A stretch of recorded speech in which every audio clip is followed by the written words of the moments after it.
जय हिंद मेरे प्यारे साथियों, मैं हेमंत प्रजापति आप सबका स्वागत करता हूं आपकी अपनी प्यारी सी चैनल एचपी केमिस्ट्री क्लासेस में। डियर बच्चों, बात हम कर रहे हैं कोऑर्डिनेशन कंपाउंड पर, उस संयोजी यौगिक पर। आपको पता है कि 3 लेक्चर हमारे इसके हो चुके हैं, इसलिए आप उन 3 लेक्चरों को अवश्य देख लें। और तीसरे लेसन के बाद चौथा लेक्चर है आपका, जिसमें हम आपको, आप देख भी रहे होंगे व्हाइट बोर्ड पर पीछे, उपसंयोजी यौगिकों के नामकरण की बात करेंगे। संकुल यौगिकों का नामकरण क्या होता है, इस पर हम आपसे बात करेंगे। संकुल यौगिक आपको समझा चुका हूं, 3 लेक्चर दे चुका हूं। लिगेंड होते क्या है, इफेक्टिव एटॉमिक नंबर क्या है, इस प्रकार की तमाम चीजों को कोऑर्डिनेशन नंबर, जिसे हम समन्वय संख्या कहते हैं, होती क्या है, इन तमाम चीजों को हम आपसे बात कर चुके हैं। आज के लेक्चर में डियर बच्चों हम बात करेंगे संकुल यौगिकों के नामकरण पर, नोमेनक्लेचर ऑफ कॉम्प्लेक्स कंपाउंड। हमने आपके लिए नियम पहले लिखे हैं, इन सभी नियमों पर चर्चा करेंगे, वार्तालाप करेंगे और आपसे अच्छे से बात करेंगे। ठीक डियर बच्चों, तो इनको आपको लिखना भी है और समझना भी है। कुछ एग्जाम्पल भी हम करेंगे। आपका कोई भी एग्जाम हो, आपके एग्जाम में बहुत ही ज्यादा इंपॉर्टेंट है। अभी जो आपके एग्जाम होने वाले हैं, 22 फरवरी से स्टार्टिंग है और 7 मार्च को जो आपका केमिस्ट्री का पेपर है, उस केमिस्ट्री के पेपर में 2 नंबर्स का आप निश्चित समझ लीजिए। आज के 30-35 मिनट की वीडियो में आपके 2 नंबर के मार्क्स निश्चित आपको प्राप्त हो जाएंगे। इसलिए अब बात है कम, वीडियो को आज आगे अच्छे से पूरा देखना, तभी आपको कोई चीज समझ में आएगी। ठीक बच्चों, आइए, ये लिखा है संकुल यौगिकों का नामकरण। संकुल यौगिक आपको कई बार बता चुका हूं मैं, होते क्या है, इनका नोमेनक्लेचर की बात होनी है। तो पहला नियम क्या कहता है नोमेनक्लेचर का।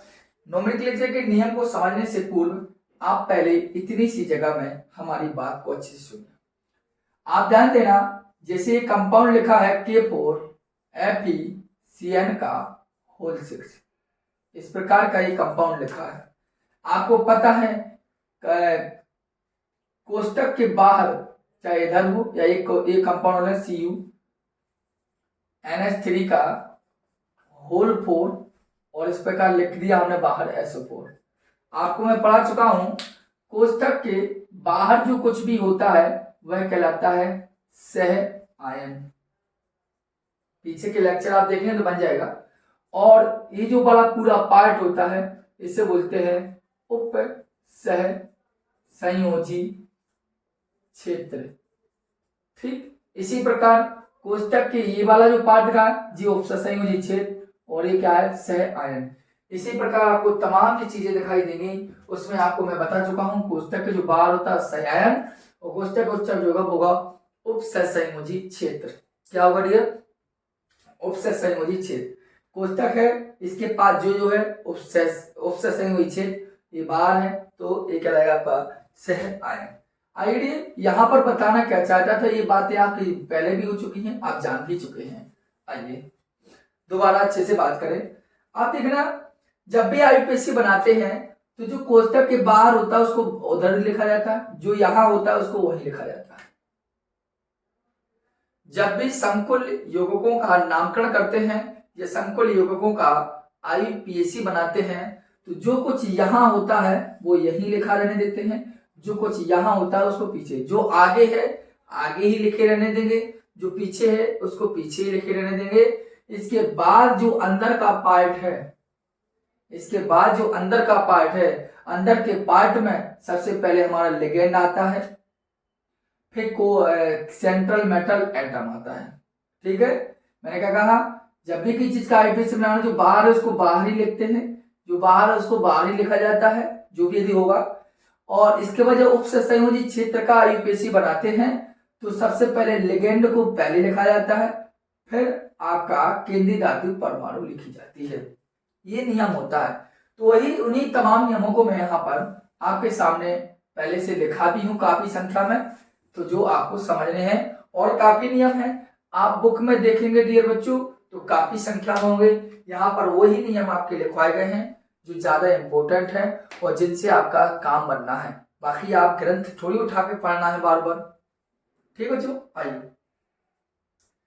अगर बात करें तो पहला नियम कहता है कि जो संकुल यौगिक है, क्या लिखा है, संकुल यौगिक मतलब जो कॉम्प्लेक्स कंपाउंड है उसमें जो संकुल यौगिक में धनायन पार्ट जो होगा उसको सबसे पहले लिखते हैं और ऋणायन पार्ट को बाद में लिखा जाता है। ये नियम होता है पहला। अगर संकुल यौगिक का आप नामकरण करते हैं तो संकुल यौगिक के नामकरण में आप करते क्या है कि सबसे पहले धनायन पार्ट पहले लिखा जाता है और ऋणायन पार्ट बाद में लिखा जाता है। जैसे यहां लिखा K2PtCl6 लिखा, तो जो इसके इधर है यहाँ पर K क्या है, K पॉजिटिव होता है, तो जब भी इसका आईपीसी बनाएंगे तो K को पहले लिखेंगे, अर्थात K को पोटेशियम पोटेशियम पोटेशियम पहले लिखेंगे। ठीक है, इसमें यहाँ CuNH3 का होल 4 कोष्टक के बाहर SO4, तो SO4 दो नेगेटिव हो जाएगा तो ये धनात्मक हो जाएगा, तो इस स्थिति में इसको पहले लिखा जाएगा इधर। ठीक है, मेरा कहने का मतलब है इसमें आप देखते हैं धनायन कौन होगा, पोटेशियम, और इसमें ऋणायन क्या होगा, ये पूरा कॉम्प्लेक्स। तो इसमें ऋणात्मक कौन होगा, ये, तो धनात्मक कौन होगा, ये होगा नहीं होगा। तो ये बात उन्होंने क्वेश्चन में बताइए कि जो संकुल यौगिक होगा उसमें धनायन पहले लिखते हैं, पॉजिटिव पार्ट को पहले लिखा जाता है। जब इसको आप तोड़ेंगे तो K प्लस में टूटेगा और PtCl6 नेगेटिव में आएगा। जब इसको तोड़ेंगे तो SO4 नेगेटिव रूप में आएगा, दो नेगेटिव और इस पर दो पॉजिटिव चार्ज आ जाएंगे, अर्थात धनायन पार्ट को आप पहले लिखेंगे, ये नियम होता है।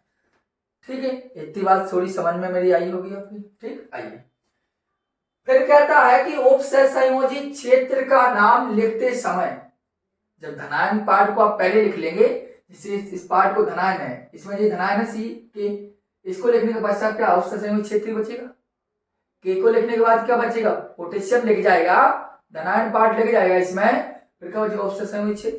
तो उन्होंने कहा कि उपसंयोजी क्षेत्र का नाम लिखते समय पहले लिगेंड का नाम लिखते हैं, बाद में सेंट्रल मेटल एटम केंद्रीय धातु परमाणु का नाम उसकी ऑक्सीकरण संख्या सहित लिख देते हैं। इस बात देखना, मतलब अगर हम इसको ना K2PtCl6 है तो हमें करना क्या है, कुछ नहीं, बिल्कुल सिंपल फंडा होगा। हम इसका नाम लेके देखो, आपको बना के देता है, जैसे लिखा आप जानते हैं, ये लिखा K2PtCl6। आप देखिए, थोड़ा ध्यान देना अच्छे से, ये क्या है आपका धनायन भाग, तो इसको नाम लिख दीजिए आप पोटेशियम, इसका नाम लिख दीजिए आप पोटेशियम। ठीक, तो उन्होंने कहा था पहले नियम संकुल यौगिक में धनायन पहले लिखते हैं, तो उससे पहले धनायन लिखते पोटेशियम। अब यहाँ पोटेशियम चाहे 4 हो चाहे 5 हो चाहे 6 हो चाहे 1 करोड़ हो चाहे 1 लाख हो, हमें उससे मतलब नहीं है, हमें पोटेशियम पोटेशियम है, तो के पोटेशियम हो गया। ठीक है, K2 हो गया तो पोटेशियम हो गया। अब वो कहता है उपसंयोजी क्षेत्र का नाम लिखते समय, जब उपसंयोजी क्षेत्र का नाम लिखेंगे उस समय पहले लिगेंड का नाम लिखा जाता है, पहले क्या कहता है, लिगेंड का नाम लिखते हैं। अब इसका नाम लिख दिया, अब इधर आए हम तो क्या लिगेंड का नाम, तो ये तो अपना केंद्रीय धातु परमाणु है, लिगेंड क्या है अपना, ये तो लिख देंगे हेक्सा, हेक्सा क्या 6 है ना क्लोरीन, हेक्सा क्लोराइडो, और Pt को बोलते हैं प्लेटिनम, ऑक्सीडेशन नंबर से कितनी होगी 4, कितने की 4, इतनी हो गई। अभी आपको ये चीज समझ नहीं है कि क्लोराइडो क्यों लिखा, ऐसा सब समझा रहा हूँ। अभी केवल जानकारी दी हमने दूसरे नियम की, क्या दिया, उन्होंने कहा जब भी उपसंयोजी क्षेत्र का नाम लिखेंगे उस समय पहले लिगेंड का नाम लिखते हैं, तो देखिए धनायन लिख गया, अब हमें इसके अंदर का नाम लिखना है, तो पहले लिगेंड का नाम लिखा, जी लिखा पूरा, फिर हमने कहा हमने नाम लिखते हैं, फिर हमने लिखा, फिर CMA केंद्रीय धातु परमाणु, CMA, तो CMA क्या है थी Pt, तो Pt का नाम, तो भैया Pt का नाम प्लेटिनम, ऑक्सीजन संख्या लिखते हैं भैया, ऑक्सीजन संख्या थी 4 आएगी, तो भैया माइनस की 6 और प्लस की 2, तो अपना 4 बची, 4 लिख दिया हमने। बात समझ गई, ये बात हमने आपको जानकारी दी, दूसरा नियम था इसका। अब आगे ध्यान देना, आगे नियम क्या है इसका, ठीक है, आगे जाना। फिर कहता है जैसे ये दिए हैं आपके कंपाउंड, ये भी दिया है और ये भी दिया है, बाद में समझाऊंगा इनको, पहले नियम समझ लीजिए काफी। फिर क्या लिखा, ऋणात्मक लिगेंड में वो लगाते हैं, ऋणात्मक लिगेंड जैसे Cl माइनस मिल जाए, Cl माइनस मिल जाए, Br माइनस मिल जाए, OH माइनस मिल जाए, Cn माइनस मिल जाए। इस प्रकार के अगर ऋणात्मक लिगेंड मिलते हैं तो वे कहते हैं O लगा दो उसमें। जैसे क्लोराइड है इसको तो इसको बोलेंगे क्लोराइडो, इसको क्या बोलेंगे क्लोराइडो। ब्रोमाइड है तो ब्रोमाइडो। OH है हाइड्रोक्साइड तो इन्हें हाइड्रोक्साइडो, वो लगा देंगे। Cn को साइनाइडो, बस समझ आ गई ना। Cl को क्लोराइड बोलते हैं, Br को ब्रोमाइड बोलते हैं, OH को हाइड्रोक्साइड बोलते हैं, Cl को साइनाइड बोलते हैं। तो क्लोराइडो, ब्रोमाइडो, हाइड्रोक्साइडो, साइनाइडो। मतलब इस प्रकार ऋणात्मक लिगेंड में O लगा देते हैं। इतनी बात समझ में आएगी हमारी। पहले हमने क्या कहा, संकुल यौगिक में सबसे पहले धनायन को लिखेंगे। धनायन लिखने के बाद हम उपसंयोजी क्षेत्र का जैसे ही नाम बनाएंगे तो सबसे पहले लिगेंड का नाम लिखेंगे। जैसे उपसंयोजी क्षेत्र है Cu, लिगेंड का NH3 तो इसका नाम लिखेंगे, बाद में Cu का नाम लिखेंगे। यहाँ पर लिगेंड का NH3 तो पहले इसका नाम लिखेंगे, बाद में लिगेंड का नाम, बाद में CMe का नाम लिखेंगे, समझे। और ऋणात्मक लिगेंड में O लगाते हैं। Cl है तो क्लोराइडो, Br तो ब्रोमाइडो, ऐसे सल्फाइडो, सल्फेट ऐसे करते हैं, ठीक है। आगे कहता है जब किसी संकुल आयन में एक से अधिक प्रकार के लिगेंड होते हैं तो अंग्रेजी वर्णमाला का प्रयोग करेंगे। इसका मतलब यह है, अब अभी तो यहां देख रहे हो ये केंद्रीय धातु परमाणु है, इसके बाद जो बचा वो क्या है, लिगेंड है। हमने देखा एक केंद्रीय धातु परमाणु, इसके बाद जो बचा वो क्या है, लिगेंड है ना, ठीक है। तो कहने का मतलब यहां पर केवल एक लिगेंड है, यहां पर भी एक ही लिगेंड है, एक ही प्रकार का लिगेंड है। लेकिन वो कहता है जब किसी भी संकुल आयन में एक से अधिक प्रकार के लिगेंड आ जाए, मतलब लिगेंड कई प्रकार की हो, तो हम क्या करेंगे, तो अंग्रेजी वर्णमाला का प्रयोग करेंगे। उनका कहने का मतलब है जब एक से अधिक प्रकार के लिगेंड हमारे पास होंगे तब उस स्थिति में हम अंग्रेजी वर्णमाला का प्रयोग करेंगे। इस बात को आप ध्यान देना है।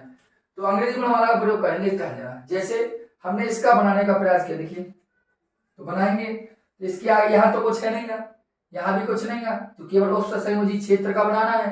तो बनाइए। सबसे पहले देखो केंद्रीय धातु परमाणु क्या है, CO, इस बार लिगेंड क्या है, Cl2 भी है, NH3 भी है। तो भैया Cl को बोलते हैं क्लोरो, क्लोरो में आता है C। NH3 को लिगेंड बोलते हैं एमीन, एमीन का आता है A। तो बताइए A और C में से कौन पे रहता है ABCD में, A।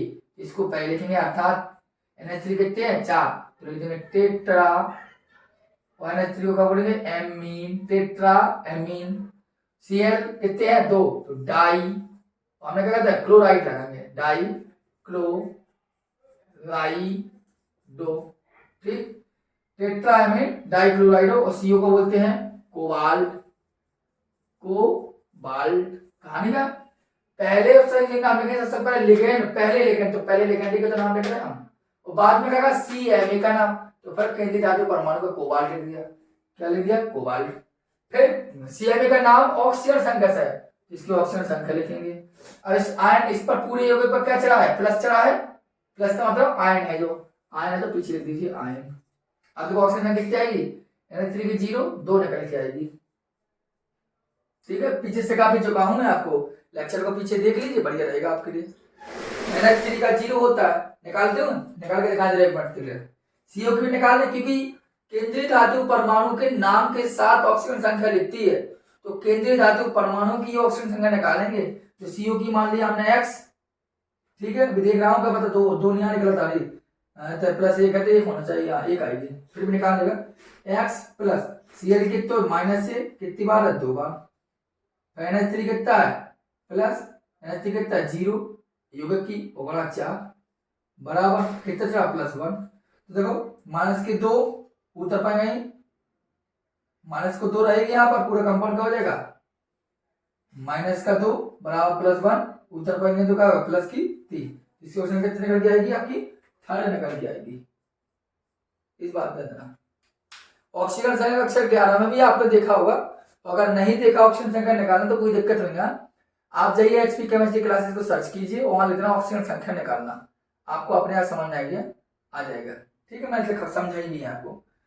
अब यहाँ पर देखो PTCl Br ऑल्टो, इसको बनाना कैसे बनाएंगे, तो सबसे पहले उपसंयोजी क्षेत्र का नाम बनाएंगे, तो आपको पता है लिगेंड का नाम पहले लिखते हैं। तो लिगेंड में देखो जी एमीन, जी ब्रोमो, जो क्लोरो, एमीन में E, ब्रोमो B, Cl में क्लोरो C।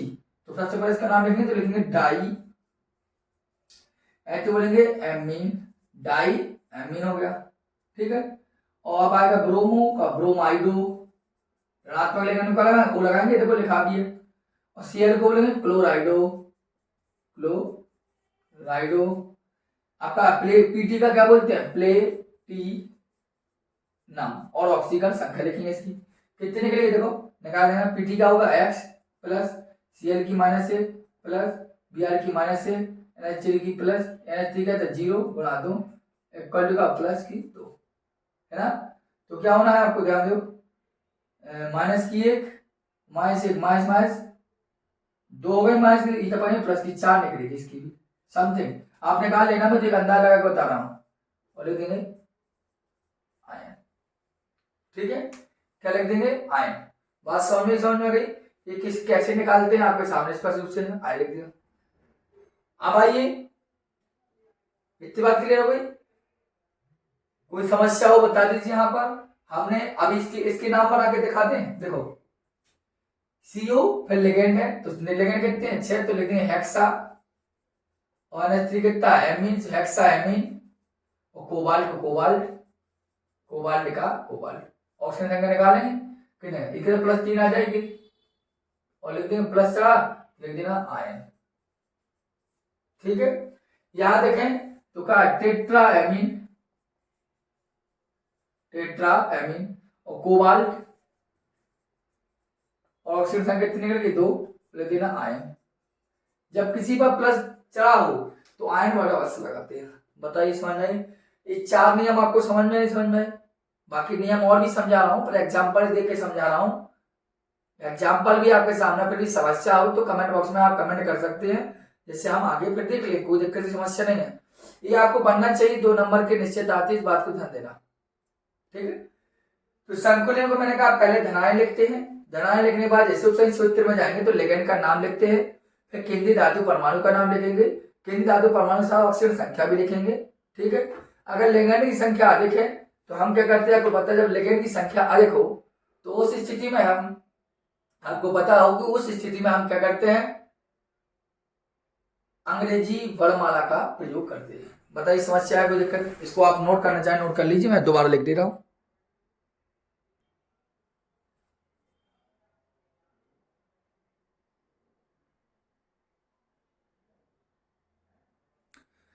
देखिए बच्चों, अब अगले 2 पॉइंट और लिखे मैंने, क्योंकि 1 पॉइंट और बचा है, उनको लिखने की जगह भी नहीं है, ऊपर हम आपको एग्जाम्पल ना समझा पाते, यदि आप उसका नियम हम यहाँ लिखते तो एग्जाम्पल समझाने में समस्या होती। इसीलिए आपके लिए 2 नियम, इसके बाद 1 और नियम लिखेंगे, ठीक है। तो इसके बाद ये समझ लीजिए, यदि आप इन नियमों को पूर्ण रूप से पढ़ लोगे, 1 बार 2 बार वीडियो को पूर्ण देख लोगे, आपको समस्या खत्म हो जाएगी। आपको ना तो किसी चैनल पर जाना पड़ेगा वीडियो सर्च करने के लिए, ना कहीं पर। मैं कहता हूं मैक्सिमम आप 2 बार देख लीजिए, 1 बार अभी, और यदि फिर थोड़ा सा कंफ्यूजन है तो 2 बार देख लीजिए। मैं गारंटी देता हूं कोई समस्या नहीं होगी आपकी, 2 नंबर आपके पक्के होंगे।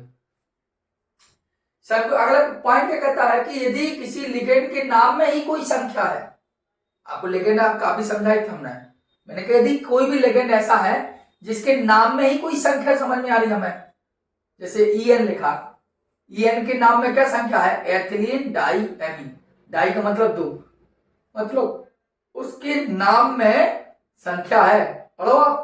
EN मतलब एथिलीन डाई एमीन, EN मतलब ethylene diamine, di, di का मतलब 2, पहले ही नाम में संख्या है, तब ये ऐसे कहते हैं डाईप्रीडीन। तो इसके लिए डाई ट्राई टेट्रा के स्थान पर हम जब किसी लिगेंड में उसके नाम में ही संख्या होती है, तब हम डाई, या हम जब ट्राई, या हम जब टेट्रा, या हम पेंटा, ऐसा कुछ नहीं लगाते हैं। उसके स्थान पर यदि 2 है तो बिस, 3 है तो ट्रिस, 4 है तो टेट्रा किस, 5 है तो पेंटा किस, 6 है तो हेक्सा किस, 7 है हेप्टा किस। इस प्रकार अनुलग्न लगाते हैं लिए, जैसे एग्जाम्पल लिखा EN का उल्टा है, EN कितना है 2, तो ए लिखेंगे, EN कितने हैं यहां पर,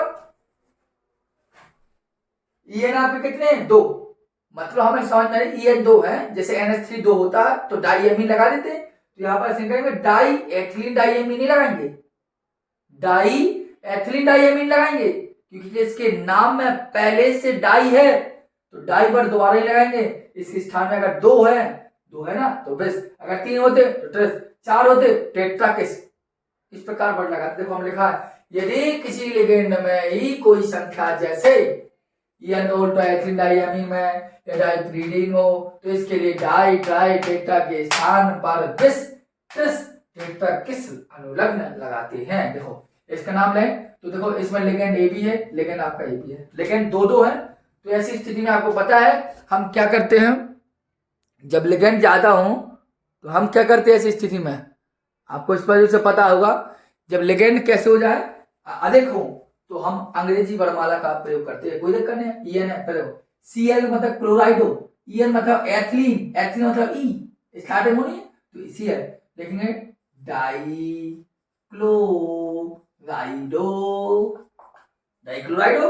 अब क्या करना, EN है तो लगाएंगे विस, विस क्यों, क्योंकि EN कितने हैं दो, EN कितने हैं दो, दो हो तो विस, तीन हो तो ट्रिस, चार हो तो टेट्राकिस, पेंटाकिस, हेप्टाकिस, हेक्साकिस, तो डाइक्लोराइडो विस आपका है, ये कोष्टक में लिख दो पूरा नाम एथिलीन डाई एमीन, कोष्टक में पूरा नाम आप लिख दीजिए, कोष्टक बंद कर दिया, डाइक्लोराइडो एथिलीन डाई एमीन हो गया। अब CRO कर क्रोमियम, कब बोलेंगे CRO क्रोमियम, आपका बच्चों क्रोमियम बोलने के बाद क्या बचा आपका, ऑक्सीजन संख्या लिखेंगे उसकी, क्या लिखेंगे इसकी ऑक्सीकरण संख्या,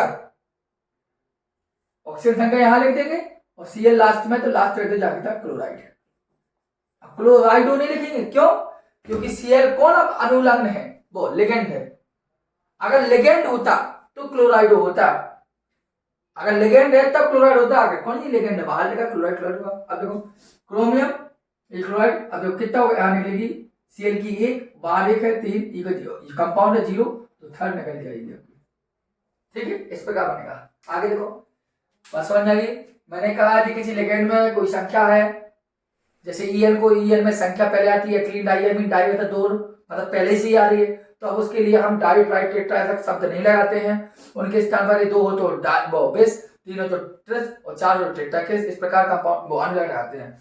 और यदि संकुल धनात्मक है या उदासीन है तो धातु में कोई अनुलग्न नहीं लगाते, तो धातु में कोई अनुलग्न नहीं लगाते। अब हमें कैसे पता चलेगा कि संकुल धनात्मक है कि संकुल ऋणात्मक है, हमेशा है ना, यदि आपका संकुल क्षेत्र लिखा होता है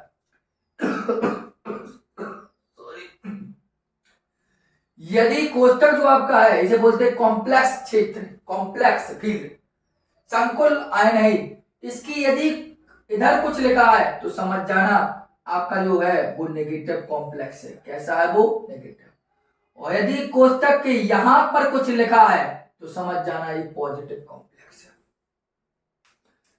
जैसे इस कंपाउंड देखिए, इसके यहां लिखा ना Cl बाहर इस तरफ, तो इसका मतलब है ये पूरा का पूरा नेगेटिव है, और यदि यहां लिख जाए, जैसे हमने इधर देखो दो कंपाउंड है ना, तो अब बार बार देता हूं K4FeCN का होल 6, बार बार देता हूं ये CuNH3 का होल 4, बाहर लिख दिया मैंने SO4, ध्यान देना, ठीक, और लिख दिया मैंने NiCO का होल 4, तीन कंप्लेक्स दिए और आप समझा रहा हूं मैं आपको, मैंने कहा दोबारा सुन लीजिए अच्छे से, कैसे हमें पता चलेगा कि संक दिया गया संकुल आयन उदासीन है कि धनात्मक है कि ऋणात्मक है। देखिए मैंने कहा ये आपका कॉम्प्लेक्स क्षेत्र है, संकुल आयन है, संकुल आयन के यहां कुछ है तो समझ जाना आपका वो कैसा है, ऋणात्मक है, और यदि कॉम्प्लेक्स दिया है उधर कुछ है तो समझ जाना वो है आपका कॉम्प्लेक्स, वो क्या है, धनात्मक है, और यदि यहां और यहां ना तो यहां कुछ है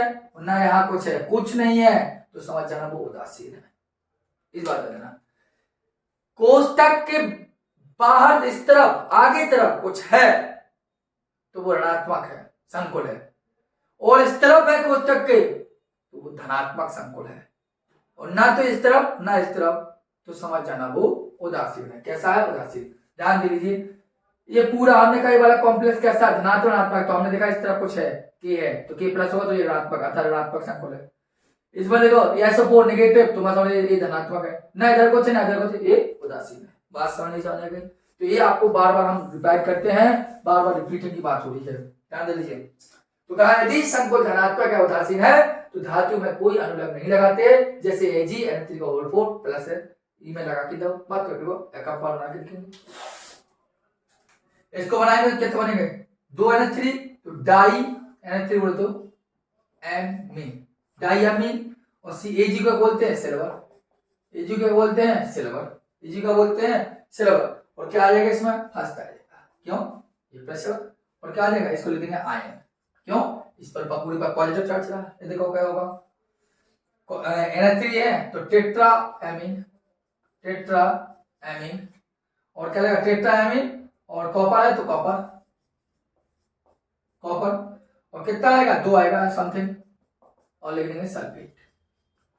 अब आप बताइए, हमने देखो किसी संकुल धनात्मक उदासीन है तो धातु में कोई अनुलग्न नहीं लगाते हैं, तो भाई धातु जैसे था, धातु का Ag थी सिल्वर सिल्वर लिखा, कॉपर को कॉपर लिखा, ना क्यूपरेट किया ना आर्जेंटेट किया, ऐसा कुछ नहीं किया हमने, इस बात को आप जान लीजिए, ठीक है।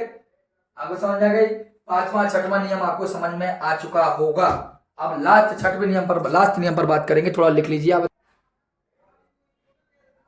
चलिए इस लास्ट पॉइंट को और समझ लीजिए, फिर आपको हम कुछ कंपाउंड देंगे व्हाइट बोर्ड पर, उन कंपाउंडों को भी आप घर पर करने का प्रयास करना, और उनके आंसर हमें अपने ही कमेंट बॉक्स में करके देना, जिससे हम हर बच्चे के कॉम्प्लेक्स कंपाउंड को देख सकें।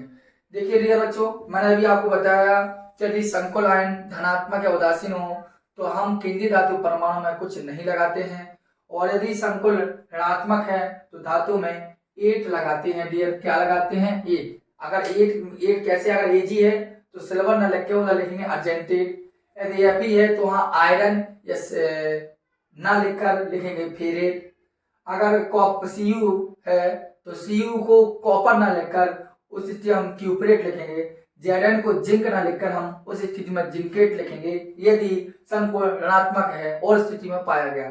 उसी प्रकार Au को गोल्ड है जो आपका, उसको हम ओरेट लिखेंगे, Pt को प्लेटिनम लिखकर प्लेटिनेट लिखेंगे, 8 लगाएंगे। जैसे ये एग्जांपल समझ लीजिए डियर, के को क्या है, इसका आईपीसी बनाना है, इसका क्या बनाना है आईपीसी, तो जो हमने कहा था कोष्ठक के बाहर और कोष्ठक के बाहर लिख दिए के है तो के को पोटेशियम पोटेशियम लिखेंगे, ठीक है।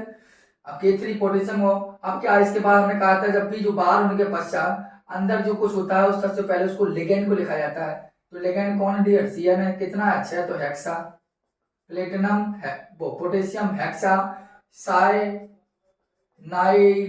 साइनाइड नहीं लगेगा साइनाइडो लगेगा क्योंकि ऋणात्मक लिगेंड है। Fe को क्या लिखेंगे, अब हम आयरन या फेरस नहीं लिख सकते हैं, क्या लिखेंगे फेरेट लिखेंगे, क्यों लिखेंगे डियर, क्योंकि ये ऋणात्मक लिगेंड है। कैसे पता, ये जब पोटेशियम पॉजिटिव है तो ये नेगेटिव होगा, और ऋणात्मक लिगेंड होने के कारण इसको लिखेंगे फेरेट, क्या लिखेंगे डियर फेरेट लिखेंगे, क्या लिखेंगे डियर फेरेट लिखेंगे, और कोष्टक में कर देंगे तो कितनी निकली समथिंग 3 निकलेगी इसमें, इस समझ में आ गई। इस प्रकार होते हैं डियर।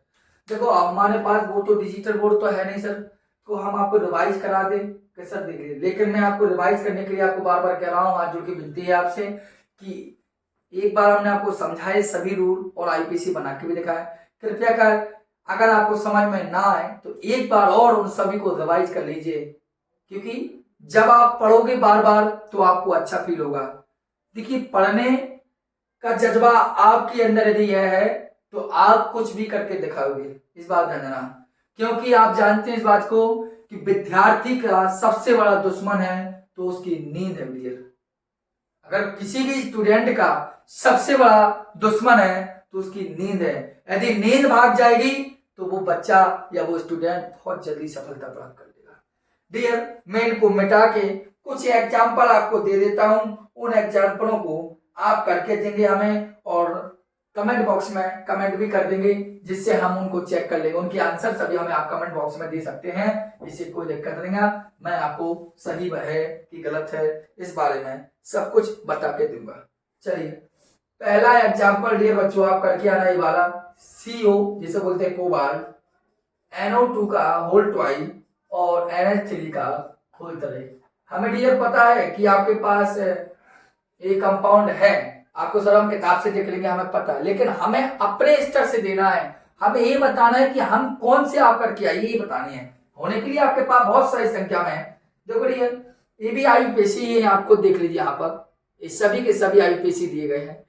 इस सभी के सभी किसी न किसी सन में आए हुए हैं, देख लीजिए, ये किसी न किसी सन में आए हैं। तो ये वाले आपको करना है जो मैं बताऊंगा। दूसरे COH2O का होल 4 Cl2 पॉजिटिव,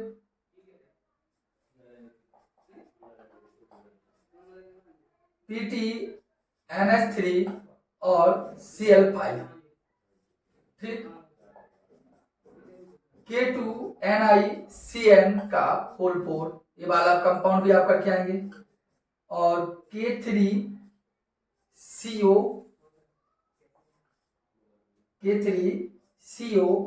C2O4 का होल थ्राइस, इसको भी आप कर लेगा। ये 5 कंपाउंड को आप कॉम्प्लेक्स रूप में आईयूपीएसी बनाएंगे और हमें आप कमेंट बॉक्स में कंप्लीट करके देंगे। ये आपका एक पोर्शन कंप्लीट हो जाएगा, ठीक।